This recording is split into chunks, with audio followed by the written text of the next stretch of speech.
I am Russell, 64 years old, and my hands still carry the thick silver burn scars from the night my son tried to erase his mother's memory. At his lavish housewarming party, surrounded by millionaires, he took the handmade quilt my late wife spent her dying days sewing for him, called it garbage, and threw it directly into his massive gas fireplace. I plunged my bare hands into the flames to pull it out while he laughed. But he didn't know that hidden inside the charred batting of that old smoking quilt was the legal key that would completely destroy his fake empire. Before I continue this story, let me know where you are watching from in the comments below. Hit like and subscribe if you believe arrogance always meets its inevitable downfall. The crisp Connecticut air bit at my face as I turned my 10-year-old Ford truck onto the private road leading to my son Carter's new estate. I had driven 2 hours from my modest, paid-off home in Quincy, carrying a simple cardboard box, resting gently on the passenger seat. At the front of the sprawling property, a valet in a sharp red uniform held up a white-gloved hand, signaling me to stop. He took one look at the rusted wheel wells of my truck, then glanced back at the sea of imported luxury sedans, sports cars, and heavy black SUVs lining the half-mile cobblestone driveway. He sneered, telling me the service entrance for deliveries was around the back. I looked at the young man, gripped the steering wheel, and told him I was the father of the homeowner. The valet simply smirked, clearly, not believing a man in a faded corduroy jacket could be related to the wealthy developer who owned this fortress. I did not argue. I put the truck in park right there on the public shoulder, grabbed the cardboard box, and began the long walk up the driveway. Inside that plain box was the only thing of true value on this entire multi-million-dollar estate. It was a quilt. My late wife Caroline had spent the final 14 months of her life piecing it together. She was enduring aggressive chemotherapy during that time. I would sit beside her bed and watch her hands tremble, her fingers growing numb from the medication, her vision fading. But she stubbornly insisted on finishing every single square. She hand-stitched interlocking circles in deep blues and warm grays. It was a labor of absolute agonizing love for a son who had been too busy closing commercial real estate deals to visit her hospice room. Carter had claimed he was building an empire that he could not afford to step away, not even to say goodbye to the woman who gave him life. This quilt was her final forgiving gift to him. The front doors of the mansion were massive solid oak with heavy wrought iron handles. I pushed them open and stepped into a foyer that looked more like a modern art museum than a home. The housewarming party was in full swing. A string quartet played classical music in the corner of a grand, sunken living room. Waiters in black ties glided silently across the room, circulating with silver trays of champagne and expensive appetizers. I felt the stares of the guests almost immediately. In this crowd of tailored designer suits, silk gowns, and glittering diamonds, I was a ghost from a past they wanted nothing to do with. I kept my head high, gripping the cardboard box, navigating through the sea of superficial wealth until I found him. Carter was standing near the massive floor-to-ceiling stone fireplace roaring at the far end of the room. He was holding a crystal glass of scotch, holding court, with a group of older, severe-looking investors. Beside him stood his wife Vanessa. She was wearing a sleek, backless dress, dripping in diamonds, that caught the light of the fire, laughing loudly at something one of the investors had just said. I stepped into their circle. I said his name softly. Carter stopped mid-laugh. He turned, and the annoyance in his eyes was immediate, cold, and unmistakable. He did not introduce me to the investors. He did not offer me a drink or ask how my drive was. He just stared at the cardboard box in my hands. He told me I was late and complained that I had brought a dirty cardboard box into his main hall. I ignored the sting of his disrespect. I held the box out to him, keeping my voice steady, and told him this was from his mother. I explained that she had finished it just a week before she passed away, and that she wanted him to have it to warm his new home. Carter took the box, reluctantly holding it away from his tailored suit, as if it were contaminated. Vanessa peered over his shoulder. She reached in with 2 perfectly manicured fingers and pinched the edge of the beautifully stitched cotton fabric. She pulled it back, examining the intricate blue thread Caroline had suffered to sew. I watched Vanessa's nose wrinkle in performative, exaggerated disgust. She scoffed, her voice loud enough for the surrounding guests to hear, and complained to Carter that the fabric smelled like mothballs and cheap thread. She announced to the wealthy investors that it completely clashed with their minimalist aesthetic, treating my dead wife's final act of devotion like a piece of garbage found on the side of the road. I waited for my son to defend his mother. I waited for him to tell his wife to show a shred of basic human decency. Instead, Carter looked down at the quilt, then looked around at the wealthy investors who were watching the exchange with raised eyebrows and quiet amusement. Carter made his choice right then and there. He pulled the quilt completely out of the box. He did not fold it. He did not hand it to a waiter. He bunched the heavy fabric up in his fists, marched directly over to the roaring gas fireplace, and threw his mother's final gift straight into the artificial leaping flames. "Trash does not belong in my mansion, Dad," Carter announced, his voice projecting clearly across the suddenly quiet room. A few of the investors actually chuckled. He turned back to me with a cold, dead smile and told me to learn to buy a real gift or not to show up at all. I did not scream. I did not throw a punch. The absolute horror of his betrayal froze the air in my lungs.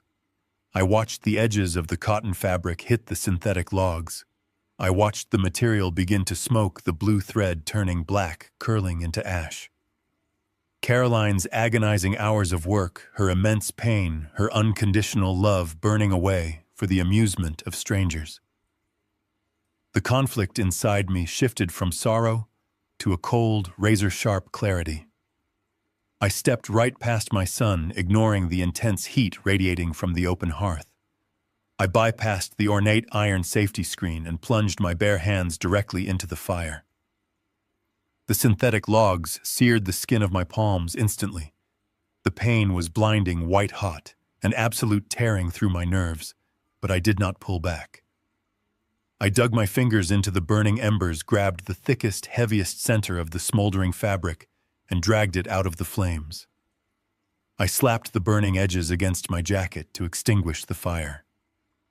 The acrid smell of burning cotton and searing flesh filled the grand living room, completely overpowering the expensive perfumes of the guests. The entire party went dead silent. The string quartet abruptly stopped playing. The clinking of crystal glasses ceased. I stood up slowly, clutching the smoking, ruined quilt to my chest, letting the remaining hot embers burn tiny holes through my jacket. I looked Carter dead in the eye. He took a nervous step back, the arrogant smirk vanishing from his face as he stared at my bleeding, rapidly blistering hands. I did not say a single word to him. I turned on my heel and walked straight toward the heavy oak doors, leaving a long, undeniable trail of gray ash and charred fabric across his pristine, imported marble floors.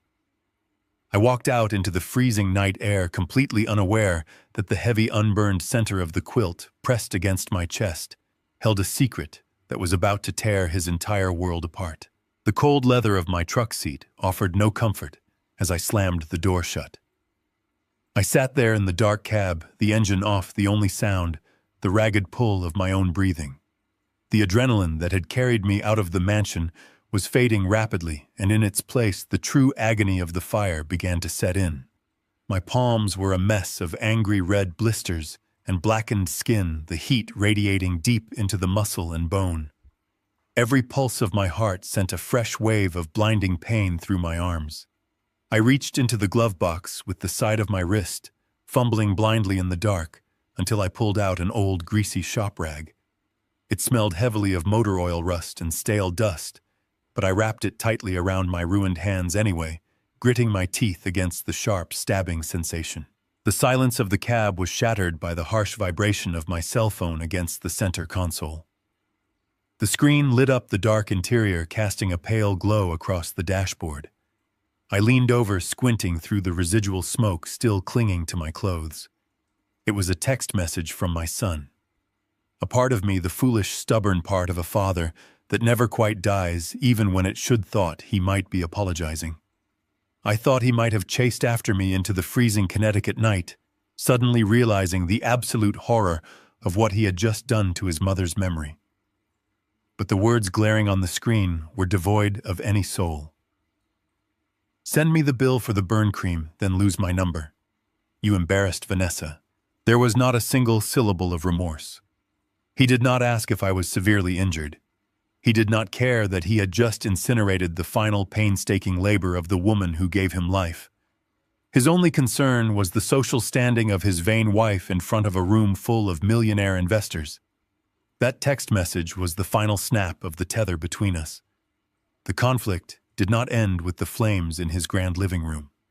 It escalated right there in the dark cab of my Ford into absolute irreversible estrangement. I did not reply to his cruelty. I did not shed a tear. I simply dropped the phone onto the passenger seat, pushed the brake pedal with my heavy boot, and turned the key in the ignition. I did not drive to the emergency room. The physical pain in my flesh was absolutely nothing compared to the desperate, clawing need to salvage what was left of Caroline's legacy.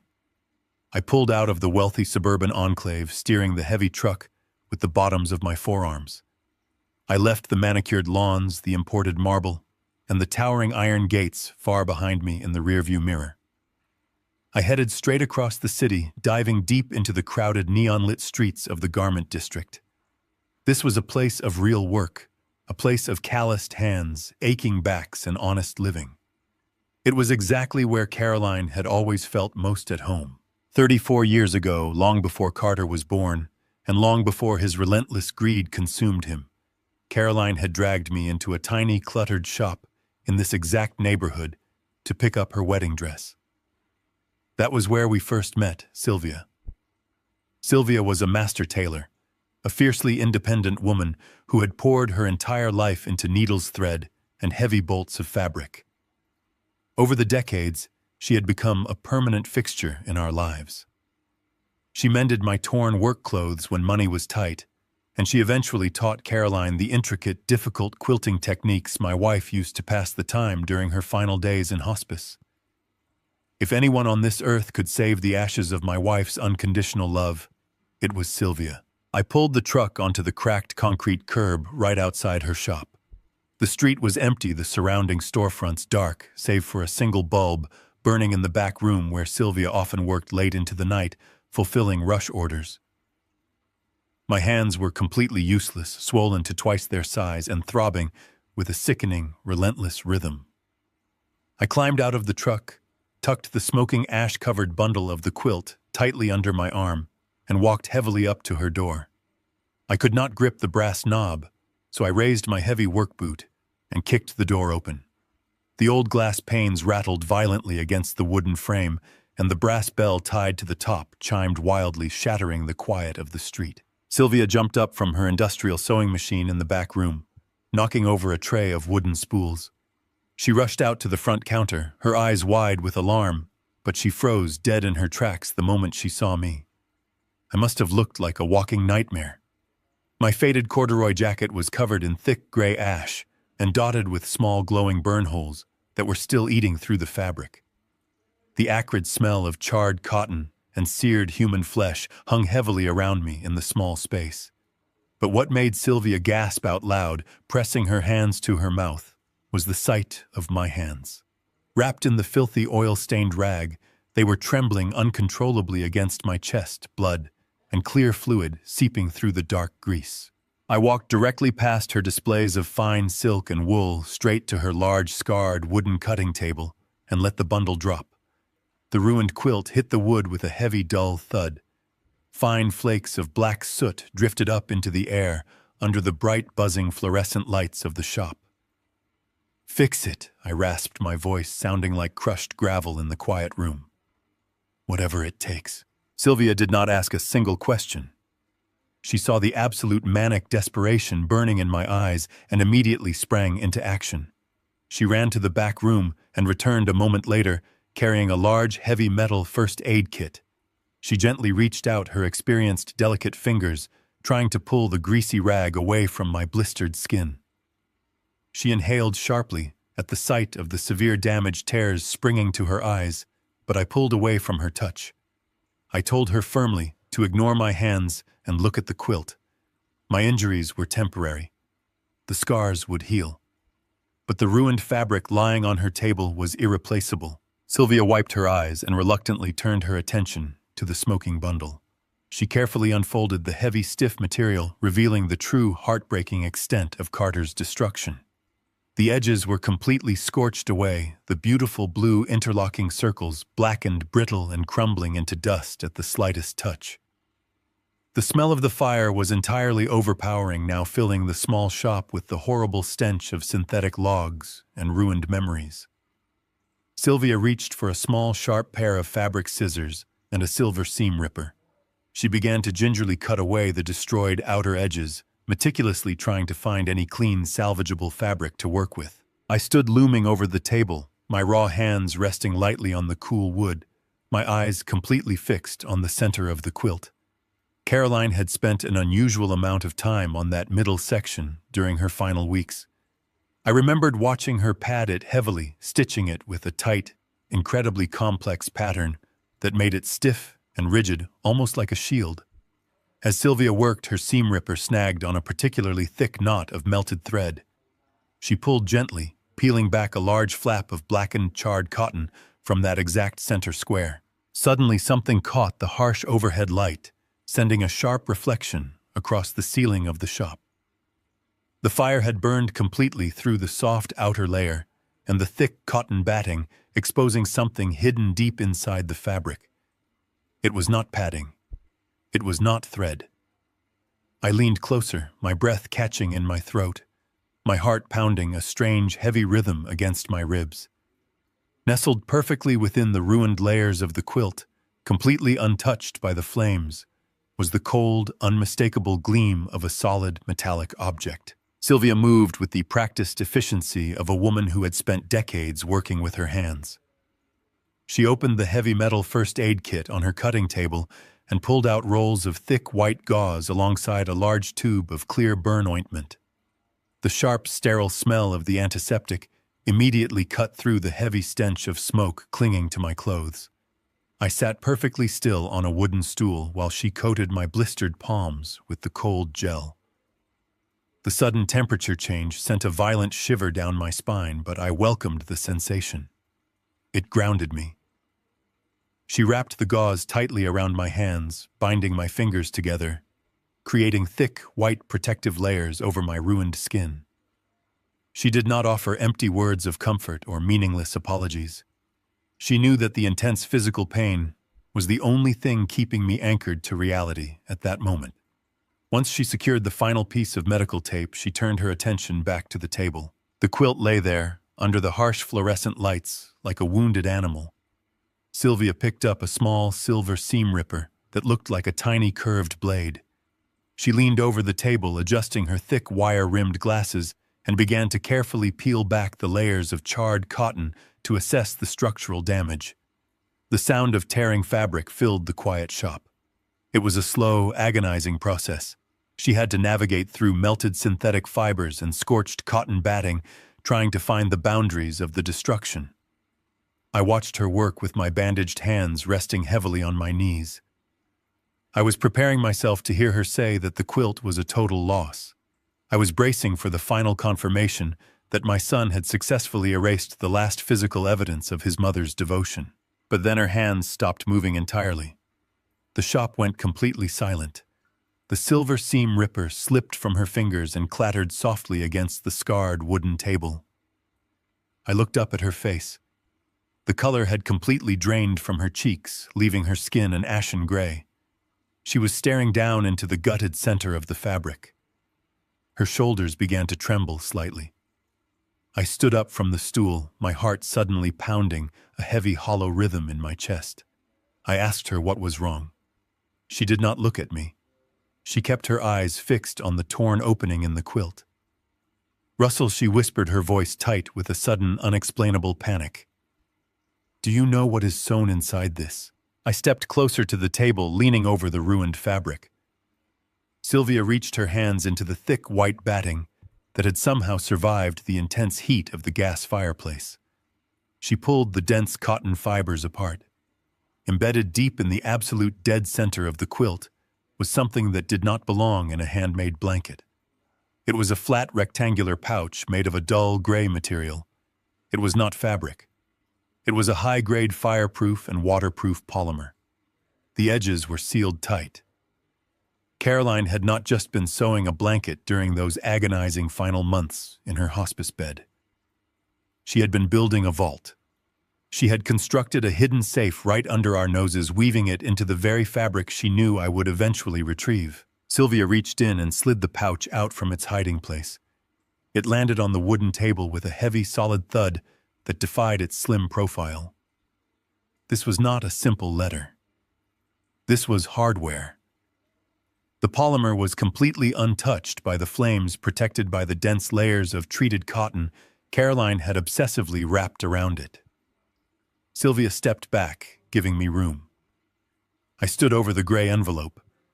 My hands were heavily bandaged and clumsy, wrapped in layers of thick gauze, but I refused to let anyone else open it. I pressed my bound thumbs against the top edge of the vacuum seal. It required a tremendous amount of force. The blisters on my palms screamed in protest, sending fresh waves of agony up my arms, but I pushed harder. With a sharp popping sound, the thick seal broke open. I tipped the heavy envelope over the cutting table. 3 objects slid out onto the wood. The first was a heavy brass key. It was thick and cold, with a series of complex, jagged teeth and a prominent set of numbers stamped into the wide head. It was a safety deposit box key. The second object was a sleek, black, encrypted computer drive. It was a modern piece of technology that looked completely out of place, sitting next to the remnants of traditional needlework. The third object was a folded piece of heavy cream-colored paper. I recognized the texture immediately. It was Caroline's personal stationery, the paper she used for her most important documents. I managed to unfold the paper using the edges of my bandaged fingers. The ink was dark, and the handwriting was undeniably hers. The elegant looping cursive hit me like a physical blow to the chest. Seeing her handwriting made her feel devastatingly alive in that small room. I read the words slowly. Russell, if Carter ever forgets who built his foundation, plug this in. I kept the real books. I read the short paragraph again, and then a third time. The air in the tailor shop felt suddenly thin. The words were a direct message across time and space. My gentle, quiet wife had possessed a foresight that terrified me. The memories came rushing back with startling clarity. 10 years ago, when Carter was desperately trying to launch his very first commercial real estate venture, he could not afford an accounting firm. He was operating out of our garage, running on blind ambition and the massive loan I had taken out against my own business. Caroline had stepped in to help. She had been a meticulous corporate bookkeeper before we had children. For 2 full years, she stayed up late into the night, working at our kitchen table, surrounded by receipts, tax forms, and bank statements. She managed every single penny of his early operations. She built the complex financial architecture that allowed his company to survive its fragile infancy. Carter had eventually hired a massive corporate firm and completely dismissed her early contributions, treating her late nights as nothing more than a mother doing a small favor. But Caroline had never stopped paying attention. She knew the numbers better than anyone. She knew the secret accounts, the shadow transfers, and the hidden ledgers that built his so-called empire. She knew exactly what her son was capable of long before his greed finally consumed him completely.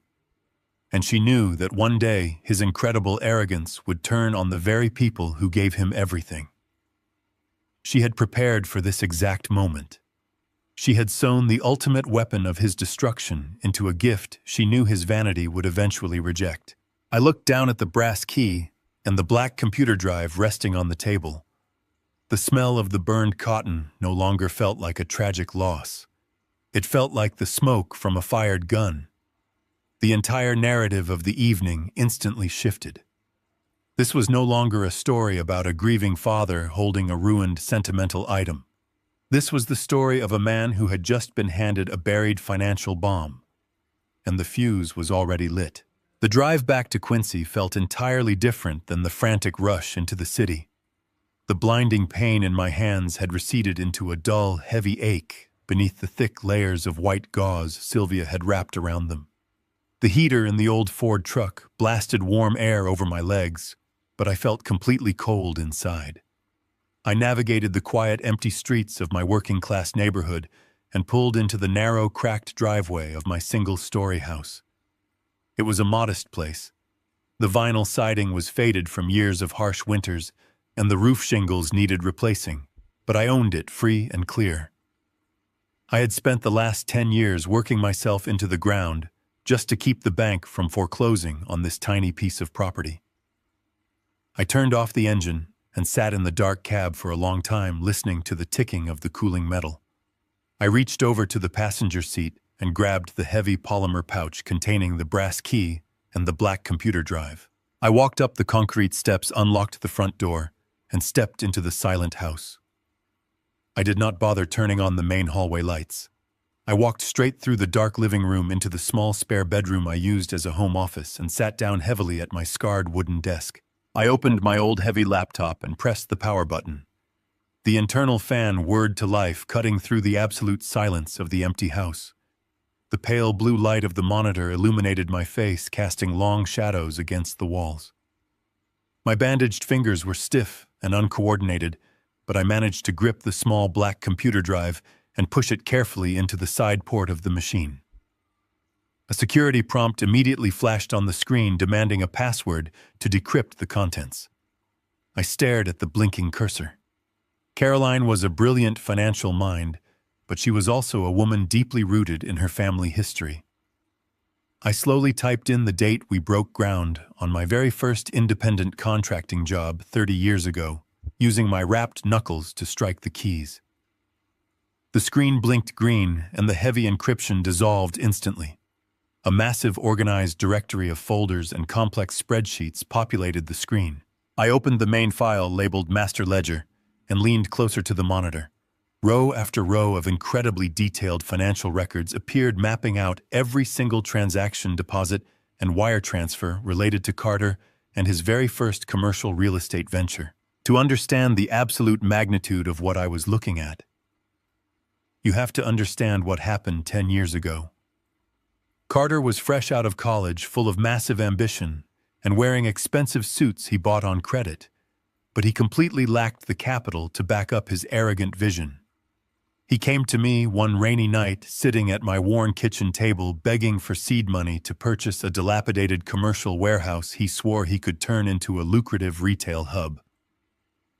I was a blue-collar contractor. I did not have millions in liquid cash sitting around waiting to be invested. But I believed in my son. I believed in his potential, and I wanted to give him the head start I never had. So I went to the commercial bank the next morning, and I put my entire contracting business up as collateral. I mortgaged the company I had spent 2 brutal decades building with my own sweat and blood. I handed Carter a cashier check for everything I was worth. 18 months later, he came back to that same kitchen table, burying his face in his hands, crying uncontrollably like a frightened child. He told me the city zoning permits were permanently denied, the secondary contractors had walked off the job, and the local real estate market had crashed. He claimed the entire venture had gone completely bankrupt, and the money was entirely gone. To protect him from the predatory creditors and the threat of severe legal action, I took the entire massive financial burden upon myself. For the next 10 years, I worked grueling double shifts. I woke up at 4 in the morning to pour freezing concrete in the dead of winter, and I stayed on dusty job sites until midnight during the sweltering summers. I permanently ruined my lower back and exhausted my aging body just to pay off the mountain of debt he had supposedly left behind. But as I scrolled down through Caroline and her meticulous spreadsheets, the reality of my ruined life stared back at me in cold, hard numbers. The business had not failed. Carter had never lost the money. The commercial warehouse property had actually been rezoned successfully within the first 6 months of his purchase. He had developed it quietly behind my back and sold it to a massive corporate buyer for a staggering multi-million-dollar profit. But instead of paying off the initial bank loan and saving his father from total financial ruin, Carter had systematically diverted every single penny of that massive profit into a complex web of offshore shell companies located in the Cayman Islands. He had intentionally manufactured a completely fake domestic bankruptcy.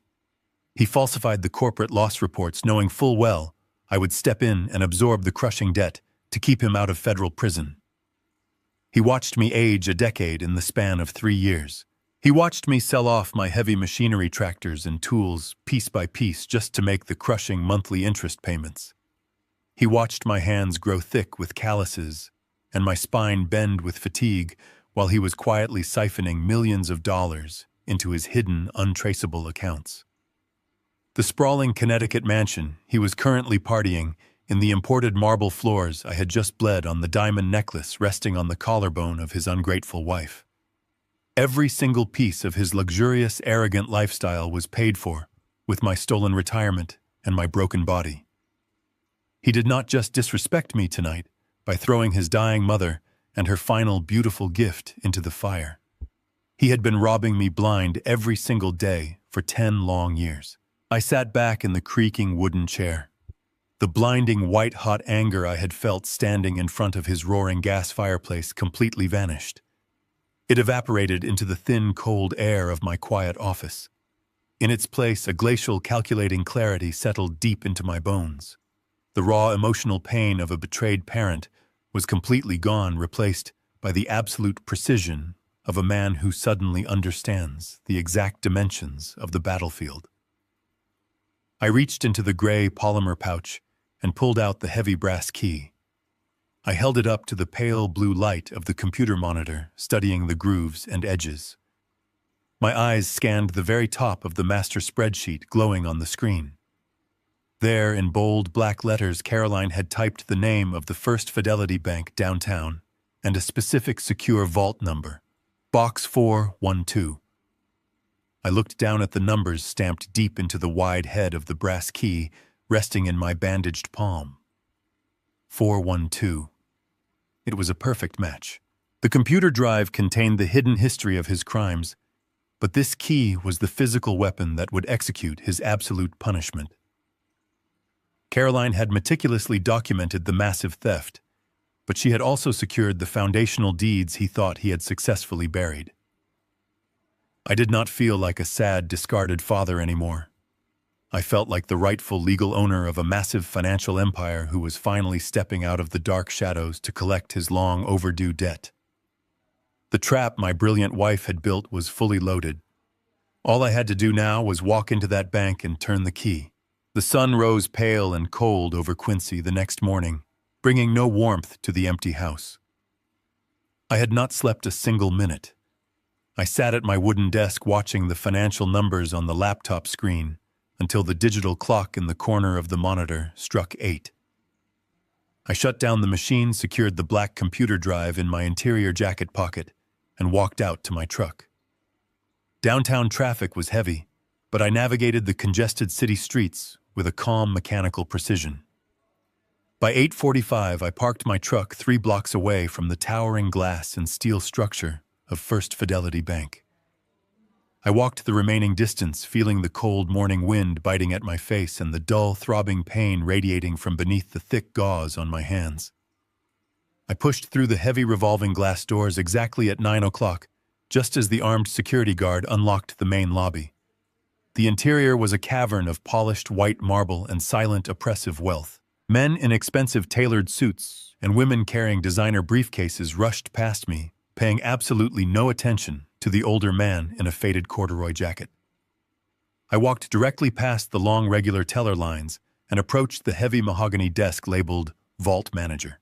A young man wearing a sharp blue suit and a perfectly knotted tie looked up from his computer monitor. He offered a practiced, hollow smile and asked how he could assist me today. I did not waste time with polite pleasantries. I reached into my pocket and placed my driver license and the heavy brass key directly onto the polished wood of his desk. The dull metal clanked sharply in the quiet lobby. I told him my name and stated that I needed immediate access to Box 412. The manager glanced at my worn clothes and the thick white medical gauze wrapping my hands. A brief flash of condescension crossed his face, clearly assuming I was a confused blue-collar worker trying to access a deceased relative account. He slowly typed my name into his secure terminal, expecting an error message to pop up on his screen. Instead, his fingers stopped moving completely. His posture immediately straightened. The arrogant smile vanished from his face, replaced by a look of sudden, profound respect. He stood up swiftly, buttoned his suit jacket, and told me it was an absolute honor to serve the primary account holder. He stepped out from behind the desk and asked me to follow him. We walked past the busy loan officers and approached a massive steel door guarded by a second armed security officer. The manager swiped his identification badge, and the thick metal door hissed open, revealing a brightly lit private elevator. We descended deep into the subterranean basement of the building, far away from the noise and frantic activity of the city above. The air down here was climate-controlled, sterile, and completely silent. The elevator doors parted to reveal the main vault area. It was a massive circular steel enclosure that looked capable of surviving a massive explosion. The manager stepped forward and spun a heavy steel wheel, disengaging the massive locking bolts. We walked into a long corridor lined from floor to ceiling with thousands of identical rectangular metal doors. Our footsteps echoed sharply off the cold metal walls. He led me down the third aisle, stopping precisely in front of the box Caroline had listed in her hidden ledger. He inserted his master key into the first slot and waited for me. I raised my bandaged right hand and pushed the heavy brass key into the second slot. We turned them simultaneously. A heavy metallic click echoed down the hallway, unlocking a decade of buried secrets. The manager pulled the long, heavy metal container from the wall and carried it to a small private viewing room just outside the main vault. He set it gently on a heavy oak table, bowed his head slightly to me, and closed the door behind him, leaving me completely alone in the windowless room. The silence was absolute. I stood over the gray metal box for a long moment. My heart beat a slow, steady rhythm against my ribs. I reached out with my clumsy wrapped fingers and lifted the lid. There were no stacks of cash inside. There were no gold bars or bearer bonds. There was only a thick, dense stack of original watermarked legal papers, bound tightly by thick rubber bands. The paper smelled slightly musty, a scent of old ink and compressed time. I pulled the heavy stack out and laid it flat on the smooth table, carefully peeling back the heavy cardstock cover. The documents resting in front of me were a masterclass in financial architecture drawn up by an incredibly brilliant mind. They were the original foundational incorporation papers for a corporate entity called Apex Holdings. I read the heavy legal jargon, slowly absorbing every single clause and addendum my wife had secretly orchestrated. When Carter had first come to me 10 years ago begging for seed money, the bank required a primary guarantor. Because Carter had absolutely no assets and no credit history, I was the one who signed the massive loan, assuming all the catastrophic financial risk. Caroline knew that Carter was incredibly reckless and profoundly selfish. She knew that if he defaulted on the secondary loans, the predatory creditors would immediately come after our family home and my independent contracting business. To prevent him from completely destroying our lives, she had quietly instructed the corporate lawyers to register Apex Holdings entirely in my name. As the sole guarantor, the primary holding company belonged to me 100%. Carter was legally listed on the original paperwork as nothing more than an appointed operational manager, an employee with zero actual ownership. I flipped to the second section of the thick file, discovering exactly how Carter had managed to operate for a full decade without me ever knowing the truth. Caroline had documented his massive trail of fraud with terrifying precision. Once the initial commercial property became wildly successful, Carter had needed to move massive amounts of capital to fund his luxurious lifestyle and build his fake empire. To accomplish this, he had systematically forged my signature on dozens of secondary operational documents. He had faked my signature to open massive new lines of credit, to authorize illegal offshore wire transfers, and to purchase extravagant personal assets through the corporate account. He truly believed he had outsmarted everyone around him. He thought he had successfully buried the truth beneath a mountain of fake bankruptcies and forged signatures, leaving me to suffer in debt while he lived like a king. But Carter was exceptionally arrogant, and his arrogance had made him sloppy. He had focused entirely on manipulating the daily operational funds, but he never once bothered to check the original foundational deed locked away in this silent basement. He never knew that his quiet, unassuming mother had held on to the master key to his entire life. I looked at the notarized seal stamped at the bottom of the final page, legally binding the company to me in perpetuity. The reality of his absolute vulnerability washed over me like a freezing wave. The massive multi-million-dollar estate where he had thrown his mother-dying gift into the fire was legally titled under Apex Holdings. The fleet of imported sports cars sitting in his driveway were leased through Apex Holdings. The towering glass commercial buildings he paraded around as his own creation were all collateral leveraged against a company that I legally owned free and clear. He had built an impenetrable fortress of wealth and status, but he had built it entirely on my land. I was not just a wronged father holding a burned piece of fabric anymore. I was the absolute dictator of his financial reality, and I had just located the demolition switch. I carefully placed the documents back into the metal container, locked it tight, and walked out of the vault, ready to bring his entire world crashing down. I did not hire a lawyer to send a politely worded letter. A letter can be ignored or handed off to a legal team to bury in endless corporate paperwork. A letter does not convey the absolute finality of what was about to happen. I waited patiently until Friday night. I knew from Caroline and her detailed notes that Carter always hosted his most crucial financial meetings at the end of the month. Tonight, he and Vanessa were hosting a highly exclusive private dinner for their top-tier investors. These were the incredibly wealthy, ruthless individuals who were supposed to fund his next massive mega development project. He needed their money to keep his giant fraudulent machine running. I drove back to the sprawling Connecticut estate under a blanket of heavy, dark clouds. The air was thick with the promise of rain. I pulled my old Ford truck right past the long line of luxury vehicles and parked it aggressively on the pristine, manicured grass near the front entrance. The same valet from a few nights ago ran toward me, waving his hands and shouting, but I completely ignored him. I stepped out of the truck, clutching a thick, heavy folder under my left arm. My hands were still heavily wrapped in white medical gauze, completely hiding the severe burn blisters beneath. I walked up the wide stone steps and pushed through the heavy mahogany front doors. I did not knock. I did not wait to be announced. The massive foyer was quiet save for the muffled sounds of polite laughter and clinking crystal coming from the formal dining room down the hall.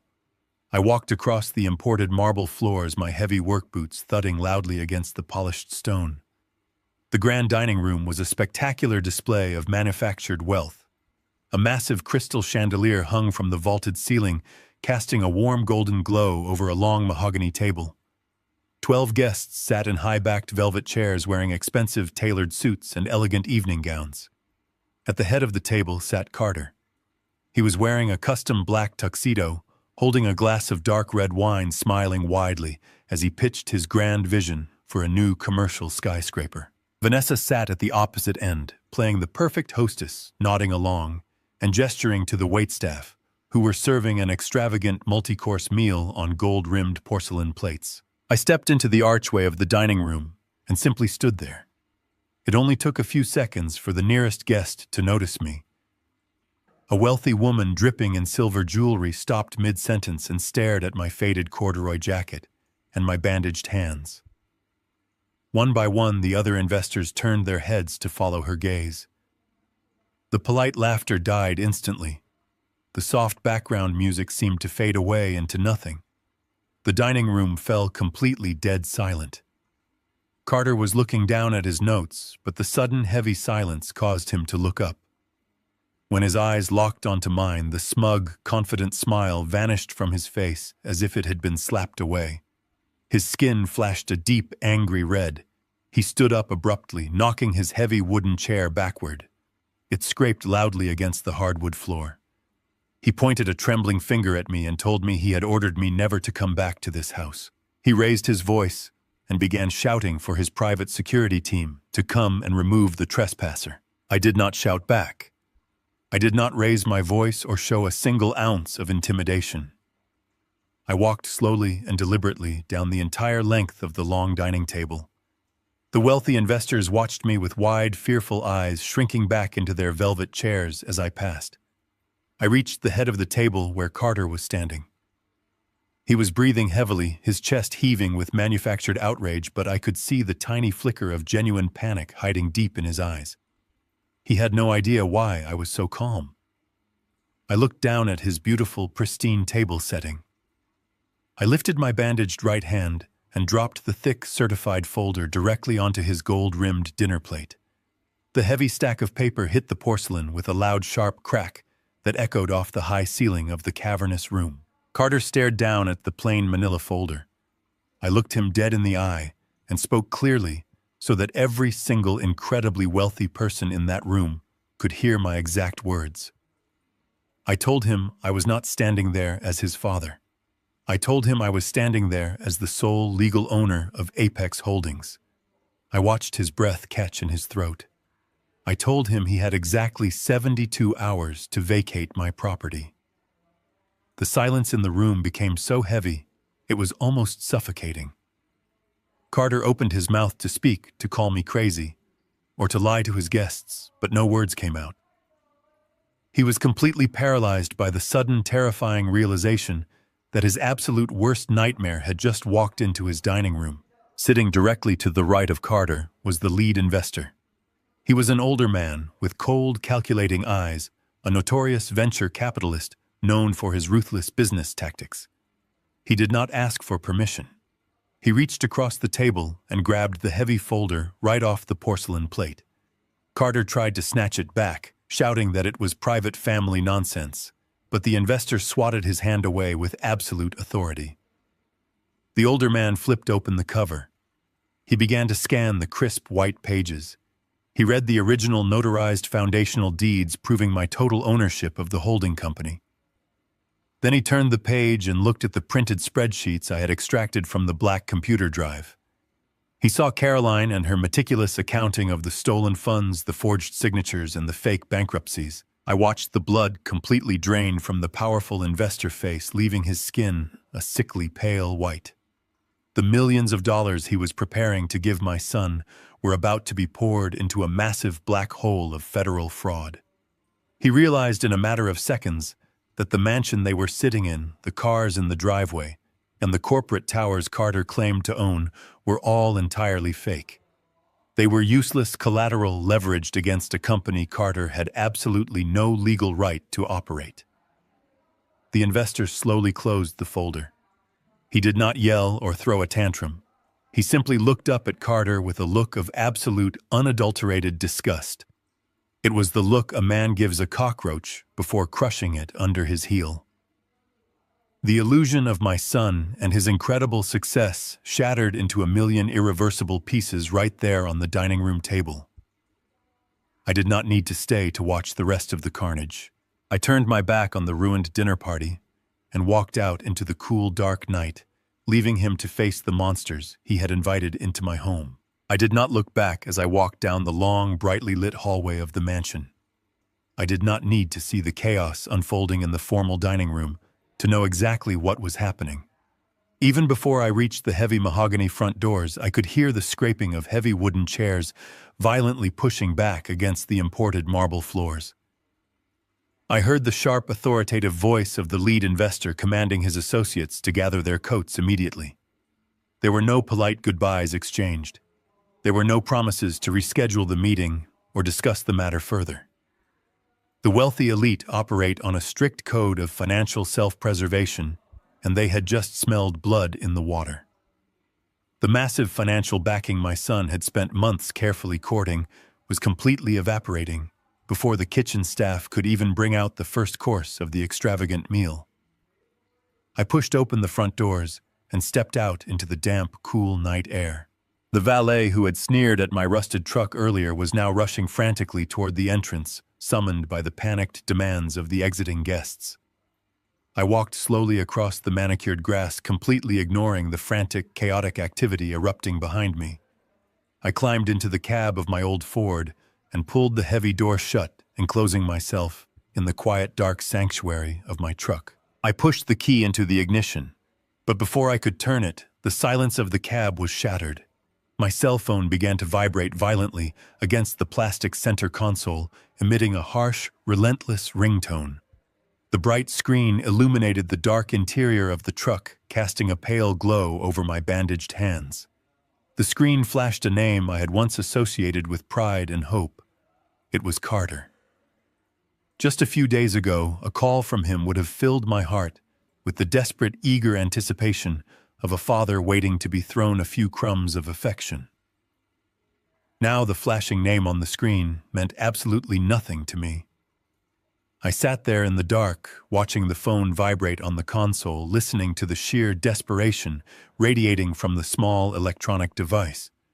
I let it ring 5 times, letting the unbearable anxiety build on his end of the line. I wanted him to feel the sickening drop in his stomach, the terrible uncertainty of knowing his entire world was hanging by a single frayed thread.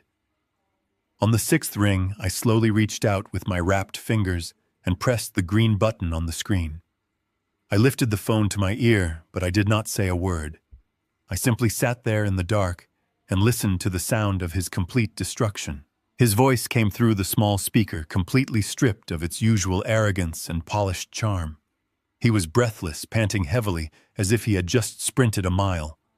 The background noise on his end was chaotic, filled with the sounds of Vanessa crying hysterically and the slamming of heavy doors. He shouted my name, his voice cracking with a high-pitched, frantic panic that I had never heard from him before. He demanded to know what I had just done. He screamed that the investors had walked out without a single word of explanation and that his entire funding round was completely ruined.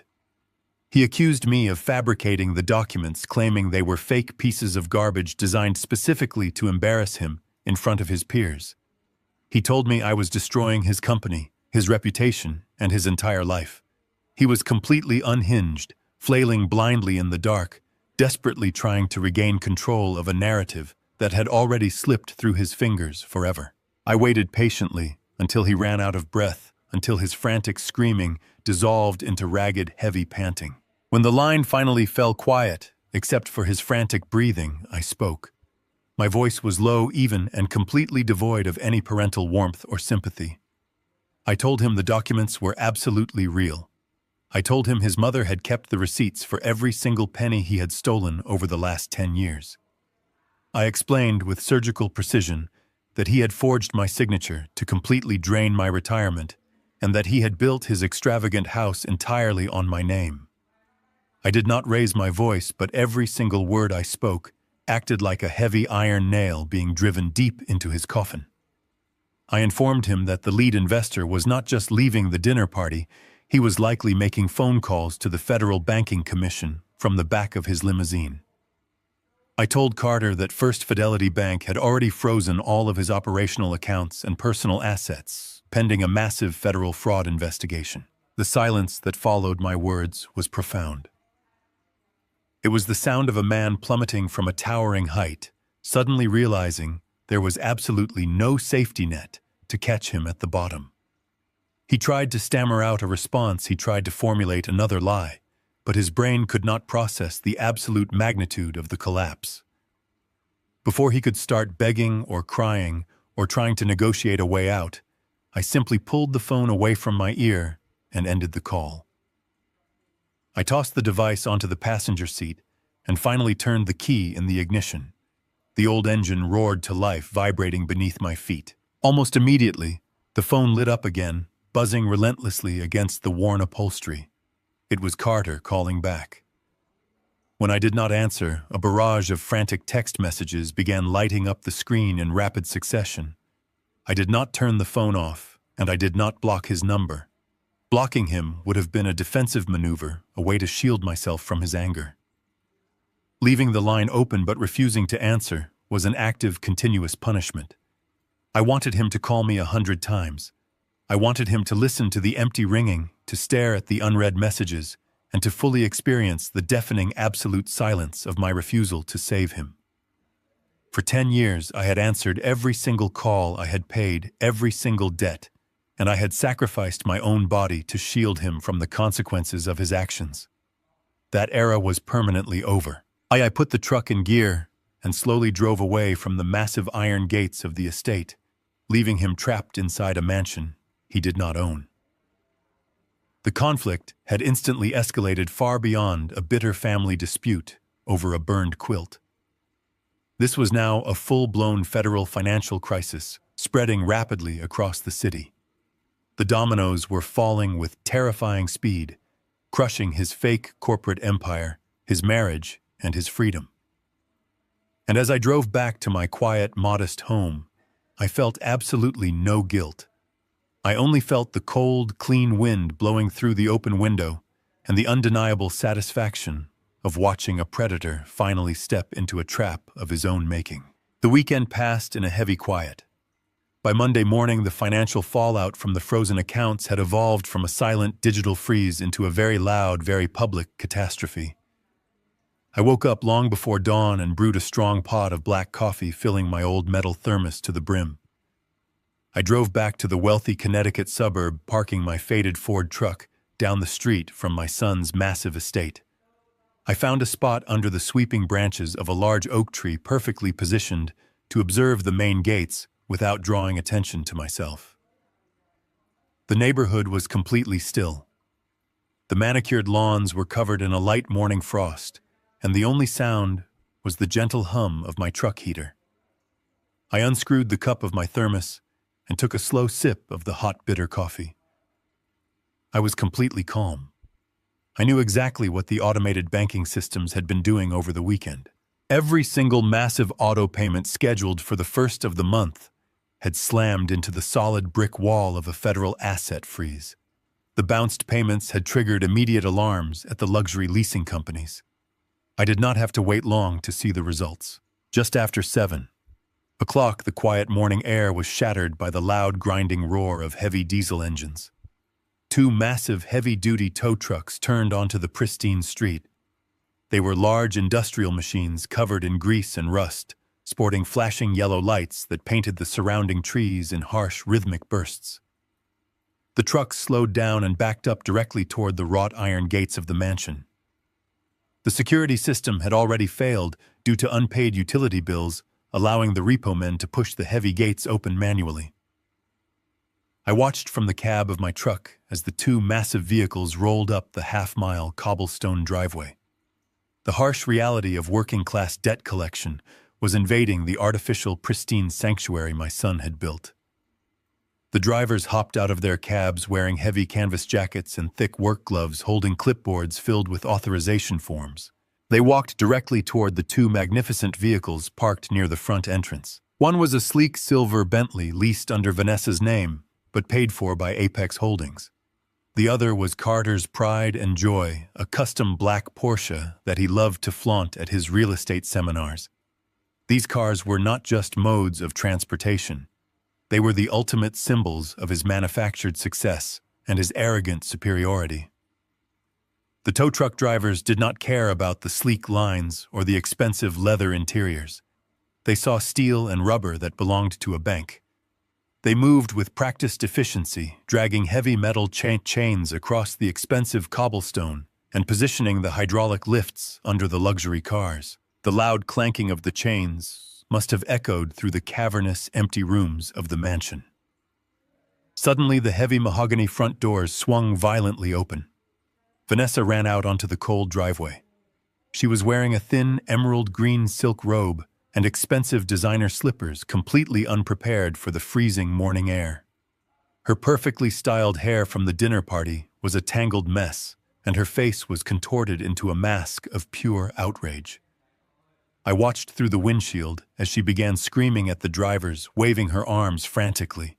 She pointed at the Bentley, stomping her foot on the stone, demanding that they unhook her vehicle immediately. She probably threatened to sue them or call the police, completely unaware that the men attaching the chains had more legal authority on that driveway than she did. The drivers completely ignored her. They had seen this exact scene play out 100 times before. Wealthy people throwing tantrums when the bill finally comes due.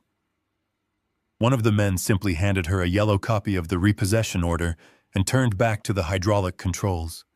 The Bentley was lifted off the ground, its front wheels hovering uselessly in the air. A moment later, Carter emerged from the house. He looked absolutely terrible. He was wearing the same wrinkled dress pants from Friday night and a loose gray sweater. He had not shaved, and his posture was completely defeated. He walked slowly down the steps, rubbing his face as if hoping he would wake up from a terrible nightmare. He approached the repo men, trying to put on his usual charming, authoritative persona. I could see him holding his hands up, palms out, trying to negotiate. He was probably begging for an extension, promising that a simple banking error would be cleared up by noon. But a federal asset freeze is not a simple banking error. The repo man shook his head, handed Carter another yellow sheet of paper, and pulled the final lever. The black Porsche was hoisted into the air. Carter had absolutely zero leverage. His entire fortune was locked inside a vault he could no longer access. Vanessa turned slowly to look at her husband. The reality of the situation was finally penetrating her vanity. The dinner party humiliation was not a misunderstanding. The blocked credit cards over the weekend were not a glitch. The man she had married was entirely broke. I watched the physical transformation of her body language. The panic vanished entirely, replaced by a cold, calculating hatred. She marched right up to Carter. He tried to reach out to touch her arm, to offer some empty comfort, but she slapped his hand away. She leaned in close and said something to him. I could not hear the words through the glass of my truck, but the absolute venom in her posture was unmistakable. She had married a lifestyle, and that lifestyle was currently being towed down the driveway. Without the money, the mansions, and the luxury cars, she absolutely despised the man standing in front of her. Carter looked at her with pleading eyes, but she offered no sympathy. She raised her right hand and slapped him hard across the face. The sound did not reach me, but the impact snapped his head to the side. It was a vicious, punishing blow. She did not wait for his reaction. She turned her back on him, pulled her silk robe tight around her shoulders, and marched back up the stone steps.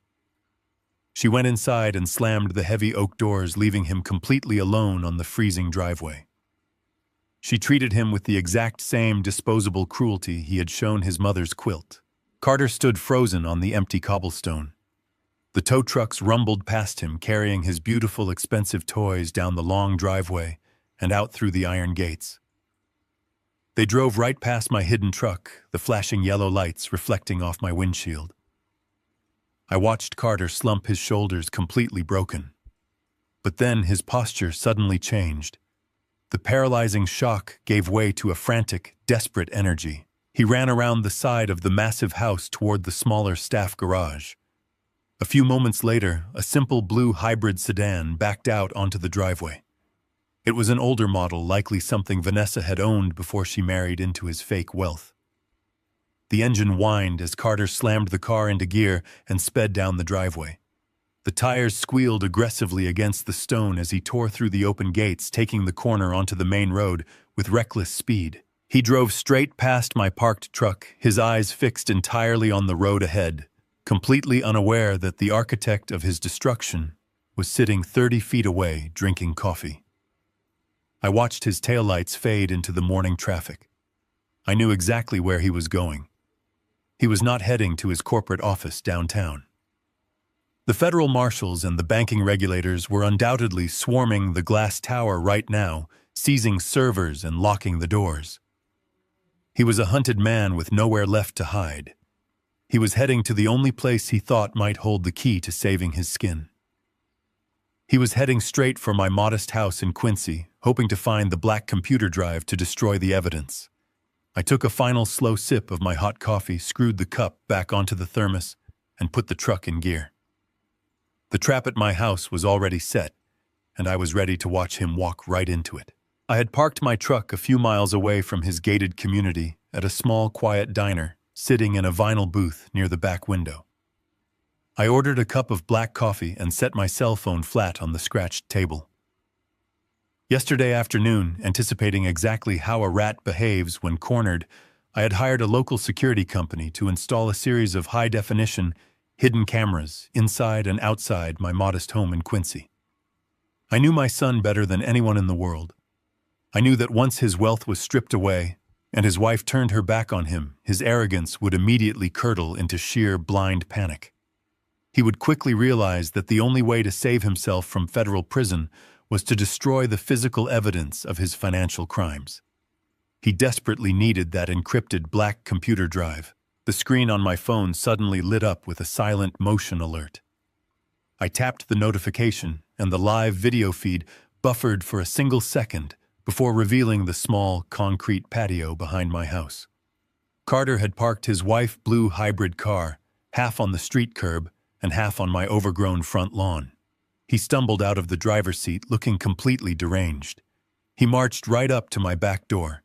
He did not bother looking under the welcome mat for a spare key or even trying the brass handle. He raised his heavy leather shoe and kicked the wooden frame near the deadbolt with everything he had. The old weathered wood splintered instantly, and the door swung violently inward, banging loudly against the kitchen wall. I watched the camera feed automatically switch from the exterior patio to the interior kitchen view. He stumbled inside, bringing dead brown leaves and dirt onto my clean linoleum floor. He was breathing heavily, his chest heaving, his eyes darting wildly around the small space. This was no longer the sophisticated real estate developer who drank expensive scotch with wealthy venture capitalists. This was a feral, cornered animal desperate to chew its own leg off to escape a steel trap. He started opening every single kitchen drawer, pulling them completely out of their tracks and dumping the contents directly onto the floor. Silverware, wooden spatulas, and old grocery receipts scattered everywhere. He was frantically looking for a safe, a metal lockbox, or the gray polymer pouch he assumed I had hidden. The live feed tracked his movements as he moved frantically into my small living room. He walked over to the tall wooden bookshelves I had built with my own 2 hands 20 years ago. He grabbed entire rows of books, sweeping them violently onto the carpet. Novels his mother used to read on quiet Sunday afternoons, and heavy leather photo albums from his own childhood, tumbled to the floor. He kicked the empty shelves, breaking the wooden slats in his blind rage. He grabbed the faded cushions off my worn sofa and threw them across the room, tearing at the fabric. He was sweating profusely, wiping his forehead with the back of his trembling hand. He was completely destroying the only real, authentic home he ever had, just to save his manufactured one. The most painful part to watch was when he entered my bedroom. This was the quiet sanctuary where Caroline had spent her final agonizing days. I watched through the small dome camera mounted on the ceiling as he grabbed the edge of my heavy mattress and flipped it completely over, knocking the bedside lamp to the hardwood floor. The glass bulb shattered into 100 jagged pieces. He opened my closet and started pulling my work clothes off the hangers, throwing my faded flannel shirts and heavy denim jeans into a massive pile. He dropped to his knees, patting down the carpet, looking for loose floorboards or a hidden floor safe. He was so completely consumed by his own greed and terror that he failed to realize how incredibly pathetic he looked crawling on the floor of the father he had so publicly humiliated. He was tearing my house apart looking for the black computer drive, but his desperate search was entirely in vain. He did not know that early yesterday morning, before the sun even came up, I had walked into the massive stone building of the federal courthouse downtown. I had sat in a sterile, brightly lit conference room with a senior prosecutor and 2 armed agents from the Financial Crimes Division. I had handed them the gray polymer pouch, the heavy brass key, and the encrypted drive. I had sat there drinking their terrible office coffee and watched them upload the entire history of his embezzlement, his forged signatures and his offshore shell companies directly into their secure federal database. The evidence he was frantically searching for was currently sitting inside a heavily guarded evidence locker, completely out of his reach forever. By breaking into my house, he had not found salvation. He had only committed another massive, unforced error. Breaking and entering is a serious crime on its own, but when you commit a felony break-in while actively trying to destroy evidence in an ongoing federal fraud investigation, the legal consequences multiply exponentially. He was committing the crime of obstruction of justice and the spoliation of evidence, all captured in high-definition video. He was handing the federal government the final nail for his own coffin wrapped in a neat little bow. I did not call the local city police department. Local cops might just write it up as a domestic dispute or a simple property crime between angry family members. I picked up my phone, opened my contacts list, and tapped the direct cell phone number of the lead federal marshal assigned to his massive fraud case. The marshal answered on the second ring. The background noise on his end sounded like a busy, chaotic command center. I did not use a frantic or panicked tone. My voice was completely calm, cold, and steady. I identified myself and told the marshal that the primary suspect in his wire fraud case was currently committing a felony break and entering at my private residence. I informed him that the suspect was actively attempting to locate and destroy physical evidence related to the financial investigation. I gave the marshal my exact home address in Quincy and told him I had a live video feed of the suspect actively destroying the interior of the property. The tone of the marshal shifted immediately from bureaucratic efficiency to sharp tactical urgency. He told me to stay exactly where I was and to keep the line open. I could hear him shouting orders to his team in the background, dispatching multiple armed units directly to my house. I sat in the quiet diner, taking a slow sip of my cooling black coffee, watching the live video feed on my screen. Carter was now sitting on the floor of my ruined bedroom, surrounded by my scattered clothes and broken furniture, holding his head in his hands. He was crying. They were not tears of remorse for what he had done to his family, but tears of absolute self-pity because he could not find the magic key to save his fake empire. He thought the worst thing that could happen today was losing his luxury cars. He had absolutely no idea that the flashing lights speeding toward my house right now were coming to take away his freedom forever. I watched the live video feed on my phone screen as the heavy splintered wooden door of my house was pushed open by 3 federal marshals wearing dark tactical gear. Carter was sitting on the floor of my ruined bedroom, completely exhausted from his frantic, desperate search. The marshals did not politely read him his rights or ask him to come quietly. They hauled him to his feet, shoved him hard against the wall, and pulled his arms roughly behind his back. The loud metallic click of the heavy steel handcuffs locking around his wrists echoed clearly through the small microphone on my camera. He looked absolutely terrified. He begged them to let him make a phone call to his lawyer, but they simply marched him out of my house and shoved him into the back of an unmarked black vehicle. By 4 in the afternoon, the local business journals had already published the breaking news online. His booking photograph was plastered across every single financial website in the state. The arrogant real estate genius was suddenly exposed as a common criminal wearing a wrinkled gray sweater with red puffy eyes and a look of absolute devastation. The rapid public destruction of his carefully crafted image was brutal and incredibly efficient. The next morning, I woke up long before dawn, just like I had done every single day for the last 40 years. I did not go to my closet to find a tailored suit. I did not own an expensive blazer or a silk tie, and I absolutely refused to wear a costume to face the men who had profited off my stolen life. I pulled on a thick, faded flannel shirt, my heavy denim work jeans, and my scuffed leather work boots. I wrapped fresh white medical gauze around my blistering hands. I drove my old Ford truck right into the heart of the downtown financial district and pulled into the underground parking garage of the towering glass skyscraper Carter claimed to own. I parked my rusted truck directly in the spot, labeled Chief Executive Officer. I walked into the massive marble lobby and bypassed the long security line. I approached the main reception desk and handed the terrified young woman my driver license, along with a certified copy of the federal injunction. She looked at my worn boots and then looked at the legal document, proving I was the sole legal owner of the entire building. Her hands shook violently as she handed me an all-access security badge. I took the private executive elevator all the way to the top floor of the tower. The polished metal doors slid open to reveal a massive glass-walled boardroom overlooking the entire city skyline. 12 board members were already seated around a massive, polished oak table. These were the senior vice presidents, the financial officers, and the legal advisors who had blindly helped Carter build his fake empire. They were all wearing expensive dark suits, staring at their phones and whispering frantically to one another about the federal raid.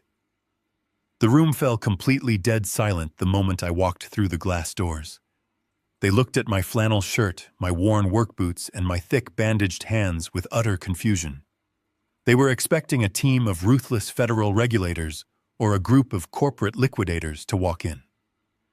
They had absolutely no idea who I was until I walked directly to the head of the table and took the large leather executive chair that previously belonged to my son. I placed a thick manila folder on the polished wood and looked at the terrified faces surrounding me. I spoke clearly and slowly, letting my words carry the heavy weight of absolute, undeniable authority. I told them my name, and I informed them that as of yesterday morning, I was the majority shareholder and sole legal owner of Apex Holdings. I did not give them a chance to introduce themselves or offer fake condolences about the arrest of my son. I dictated the new reality of their lives with surgical precision. I told them Carter is permanently out. He has been completely removed from every single corporate registry and stripped of all operational authority.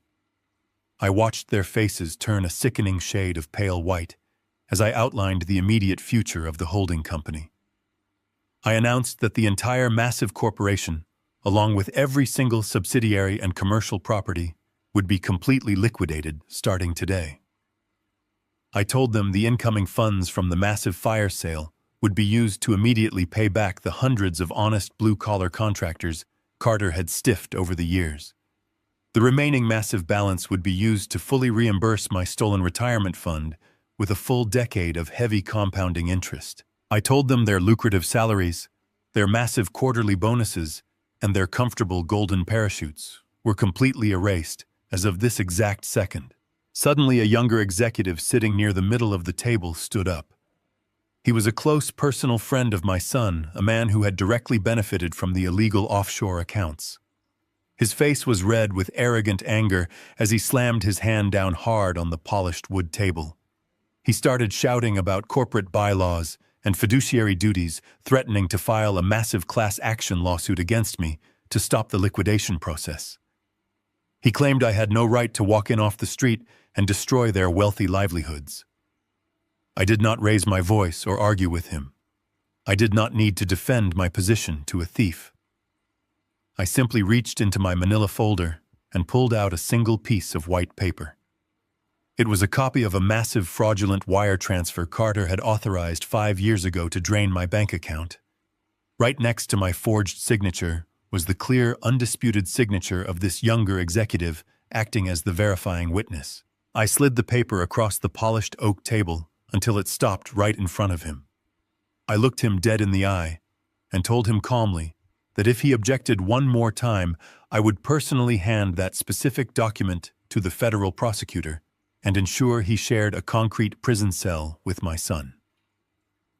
The young executive looked down at the undeniable proof of his own felony, and the blood completely drained from his face. He physically recoiled from the table, falling back heavily into his leather chair and shutting his mouth completely. He did not say another word. He just stared at the table in absolute terror. I looked around the room at the remaining board members and asked if anyone else had any legal objections to the immediate liquidation of the company. The silence in the glass room was absolute and profound. No one dared to make eye contact with me. I called for a formal board vote to immediately dissolve the corporation and sell off all remaining assets. Every single hand in that room went up in terrified, unanimous agreement. They were voting to end their own careers simply to avoid going to federal prison. I stood up from the heavy leather chair and picked up my manila folder. I walked out of the glass boardroom and took the elevator back down to my old Ford truck. In less than 10 minutes, the entire fake empire Carter had spent 10 years building on my broken back was completely dismantled and legally erased from the earth. It took Carter 48 hours to crawl his way out of the federal holding facility. because the government had completely frozen his legitimate bank accounts, and I had officially liquidated his corporate assets.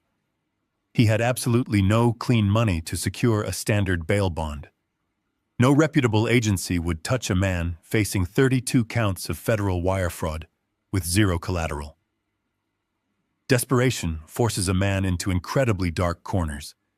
He used his permitted phone calls to reach out to a predatory loan shark, a dangerous element of the city underworld he had occasionally used to quietly intimidate stubborn union contractors. He secured his release, but he sold his soul to do it at borrowing massive amounts of cash at a staggering interest rate he could never possibly repay. He stepped out of the county jail late Wednesday afternoon, looking absolutely nothing like the polished real estate mogul he pretended to be. He was completely defeated. He had a dark purple bruise forming along his jawline from a brief violent altercation inside the holding cell, and he was still wearing the same filthy gray sweater and torn dress pants from the morning of his arrest. He did not have a phone or a wallet, so he convinced a shady cab driver to take him back to his sprawling Connecticut estate, promising a massive payout from a hidden safe once he got inside. The cab dropped him off at the edge of his pristine suburban neighborhood and sped away, leaving him standing alone in the damp evening fog. He walked the last half-mile up the winding road, expecting to retreat into the warm, luxurious safety of his massive fortress. He expected Vanessa to be waiting for him, perhaps angry, but ready to help him formulate a plan to hide from the authorities. He needed a hot shower, a stiff drink, and a warm bed to plot his revenge. But as he approached the familiar stone pillars marking the entrance to his property, he stopped dead in his tracks. The massive wrought iron gates were pulled tightly shut. Wrapped around the thick iron bars was a heavy industrial steel chain secured by a massive solid brass padlock. Carter stumbled forward, gripping the cold metal with his bare hands. He pushed and pulled frantically, but the heavy gates did not budge a single inch. Pinned to the center of the ironwork right over his custom-designed monogram was a bright orange piece of paper sealed in a thick plastic sleeve. It was an official notice of property seizure issued by the federal authorities. Right beneath it was a second stark white sign printed with bold black letters stating that the property was now under the exclusive legal control of Apex Holdings, and any unauthorized entry would result in immediate criminal prosecution. Carter stared at the signs, his tired brain struggling to process the absolute finality of the situation. He looked through the bars up the long, sweeping cobblestone driveway. The mansion was completely dark. There were no warm lights glowing in the windows, and no luxury cars parked near the entrance. He began to panic, shaking the gates so violently that the heavy chain rattled loudly against the iron, echoing through the quiet, affluent neighborhood. He started screaming for his wife, begging Vanessa to come downstairs and open the side pedestrian gate. But Vanessa was long gone. The moment the federal marshals had arrived to secure the perimeter. Earlier that day, she had realized the money was truly gone forever. She had packed whatever designer clothes and loose jewelry she could stuff into a few suitcases called a private car, and completely abandoned him. She did not leave a note, and she did not plan on ever coming back. Carter was completely alone, standing on the wrong side of the wall he had built to keep the rest of the world out.